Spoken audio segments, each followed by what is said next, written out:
When we talk, sometimes we say things directly. I'm going to the store. I'll be back in 5 minutes. Other times, though, we talk in a way that conjures up a small scene.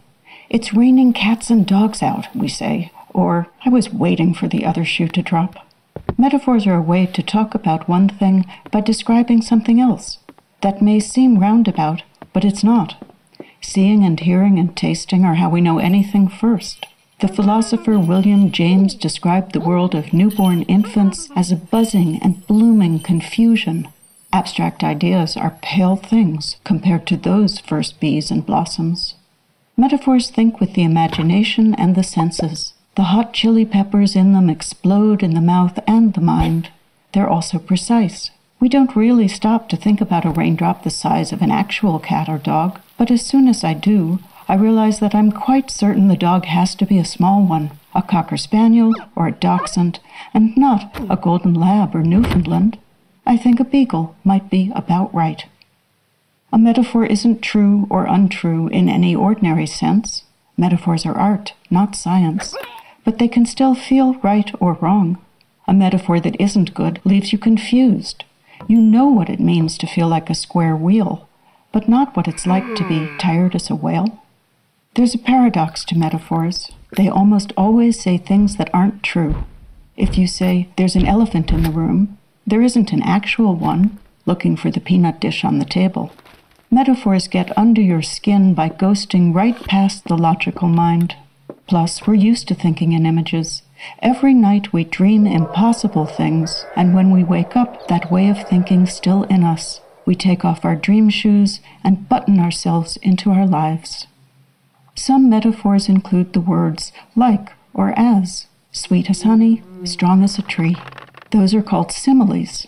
A simile is a metaphor that admits it's making a comparison. Similes tend to make you think. Metaphors let you feel things directly. Take Shakespeare's famous metaphor, all the world's a stage. The world is like a stage, just seems thinner and more boring. Metaphors can also live in verbs. Emily Dickinson begins a poem, I saw no way the heavens were stitched. And we know instantly what it would feel like if the sky were a fabric sewn shut. They can live in adjectives too. Still waters run deep, we say of someone quiet and thoughtful, and the deep matters as much as the stillness and the water do. One of the clearest places to find good metaphors is in poems. Take this haiku by the 18th century Japanese poet Issa. On a branch floating down river, a cricket singing.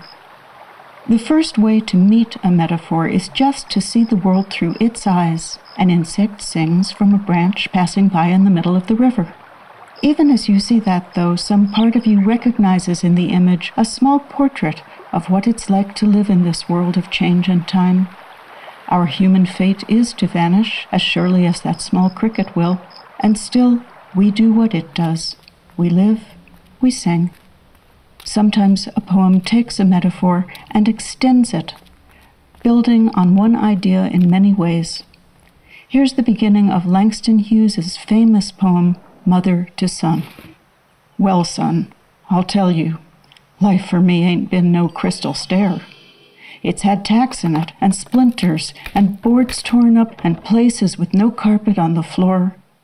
Langston Hughes is making a metaphor that compares a hard life to a wrecked house you still have to live in. Those splinters and tacks feel real. They hurt your own feet and your own heart. But the mother is describing her life here, not her actual house.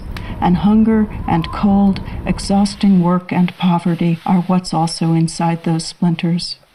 Metaphors aren't always about our human lives and feelings. The Chicago poet Carl Sandburg wrote, "The fog comes on little cat feet.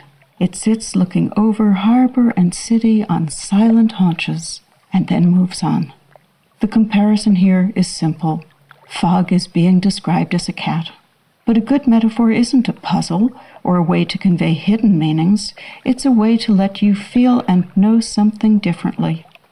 No one who's heard this poem forgets it. You see fog, and there's a small gray cat nearby. Metaphors give words a way to go beyond their own meaning. They're handles on the door of what we can know and of what we can imagine. Each door leads to some new house and some new world that only that one handle can open. What's amazing is this: by making a handle, you can make a world.